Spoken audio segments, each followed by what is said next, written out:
Welcome to Whispers in the Woods. I'm Thomas Kennedy. I'm going to be going over a few things today. This first piece that I wrote is kind of a description of an event that occurred, two events specifically, and then I might talk about it afterwards. I don't know. I'm going to see where it takes me. But here it is. Going back in time again. Rolling back the hands of time a bit, let's step into the first day that I was there in Fort Myers. I feel like I do this from time to time because it's kind of fun to dive into places and time where I know certain events occurred, yet everyone was trying to put on a facade around me. One of the attributes that you must possess as a surveyor is that you must have a keen sense of direction. This quality can come naturally for some, or it is something that you can learn and master through practice. I bring this up because one of the first things that you do when entering a different job site is take a tour of the job site and all the different areas that you plan on operating within. Basically, it is learning the area of operation, but going deeper, it is knowing the type of work that is going to be done in that specific area.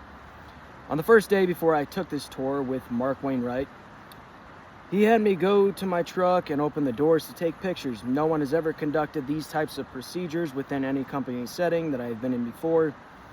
I asked if he would like me to remove my things being the suitcase that I had with me because my room at the hotel was compromised, and a couple of other items like loose clothing, etc.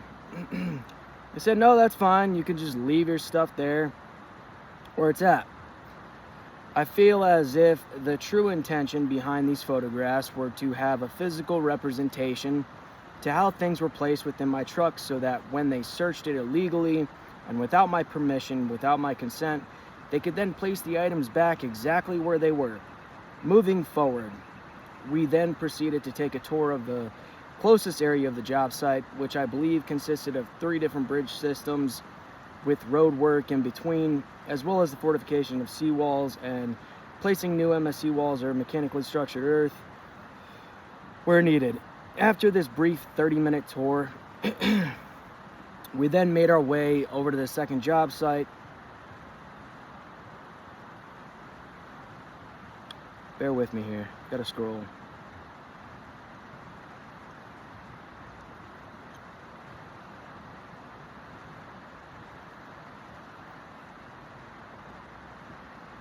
Alright, after this brief 30-minute tour, we then made our way over to the second job site, which is about 10 to 15-minute drive, and this is where everything became very interesting for me.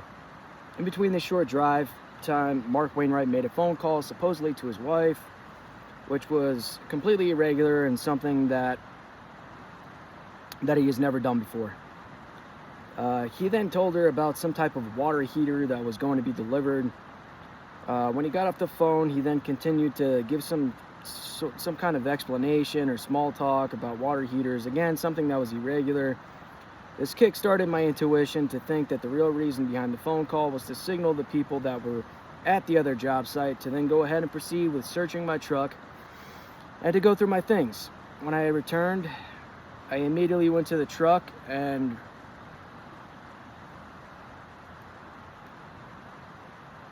realized things had indeed been slightly moved. This is just one of the many illegal things that occurred within my situation, but I imagine in my mind that at some point it would be nice to have some type of physical proof to go along with these things that I already know to be true. It's funny thinking about Mark Wainwright, who I know to be a gluttonous, heavy-set man, whose favorite pastime was to sit in a chair at home while drinking massive amounts of liquor, while watching far right-wing analysis on politics. I'm just going to skip some of this shit, because it's just kind of... I'm just kind of fucking over it. I'm fucking over it. Mark was simply a pawn weaponized against me because he was easy to manipulate and control. This manipulation and control is just one of the many tools that these corrupt groups utilize to their benefit when trying to tear apart people's lives, and the people that are susceptible to these corrupt government and law officials become collateral damage within the illegal operations that they partake in. Going forward in time, when I was incarcerated, Mark Wainwright was also present inside the jail. At this time, I was placed in a cell 5 or 6 other individuals. At least one of them I knew to be working with the system. It was a corner cell. And next to this corner cell, there was a staircase. Mark and 2 other individuals were having a planned and mapped out conversation in which they wanted me to hear. One of these individuals was an African American who worked for the system and also admitted to me within another holding cell at a later time that he was the one talking about me with Mark and this other individual. This planned out, mapped conversation consisted of them wanting me to think that I was going to be in jail for a substantial amount of time. The African American male took the role of pleading for me in a way, pretending like he was on my side. The third individual, who I did not know, took the role of the judge. They wanted to place fear within me, yet I felt none and saw through their illusions and blasphemy. This is just another instance in which Mark Wainwright was brought in and utilized as a tool to accomplish psychological warfare. I think very little of the people that worked within the jail, every single one of them, seemed like low-level scumbags to me.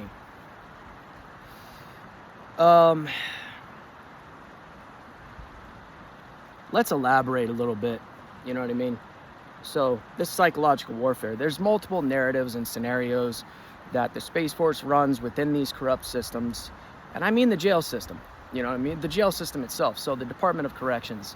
And I think it's important to note, I'm just going to get through this, you know what I mean? I'm going to get through this portion and just expose this bigger picture that other people don't see. So, they move you around a lot within this jail system. They do it to confuse you. They do it for a very specific reason, though. They're trying to hide something. They're trying to conceal something. Something that I'm going to bring to the light right now. So, all these different scenarios, they want you completely fixated on a bunch of horseshit narratives that they present to you on a consistent and well curated basis. You know what I mean? It's very just over and over and over again. It's very repetitive. Again, threats of rape, violence will be presented to you. All fear-based tactics. It's all fucking illusions. It's all horseshit. These people are incompetent. They're incompetent and they're very corrupt. But what people have to know is that there's 2 different jail systems. There's 2 different jails that exist within Fort Myers. There's jail number 1, which is kind of downtown, and that is at the Justice Center, what they call it. Justice. There's no fucking justice in that building anywhere. And then there's jail number 2. So jail number 2 is very important because a lot of where this secret program ends would be jail number 2. So what they do is they will transfer you, from jail 1 to jail 2. They'll be open about this, right? They'll be open about this. They were open about it with me. But one thing that you have to understand is that they have detachable pods. They have detachable pods within these jail systems. And what they do is they transfer these people. So they'll hook up this pod to a trailer, and then they will put you on a fucking ship. So geographically speaking, Fort Myers is right next to the water.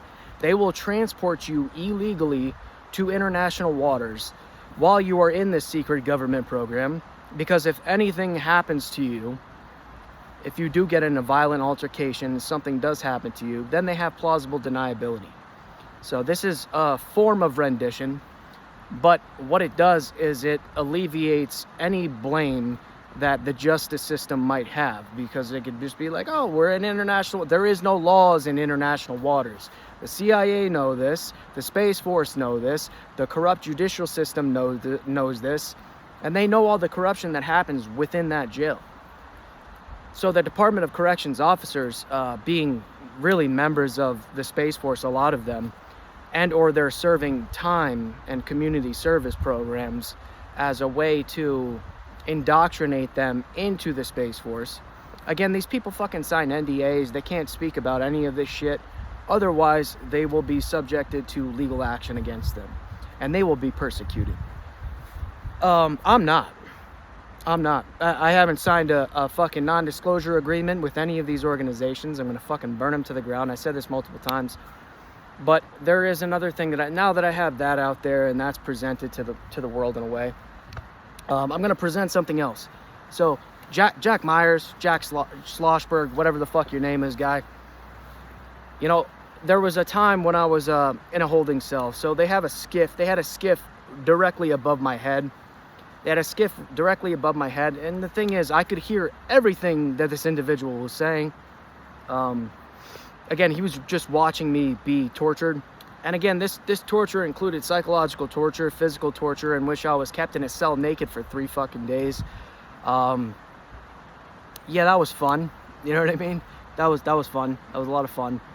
But anyways, that individual, Jack, was inside the jail as well, and also someone who was employed by Superior Construction as well as Archer Western Construction.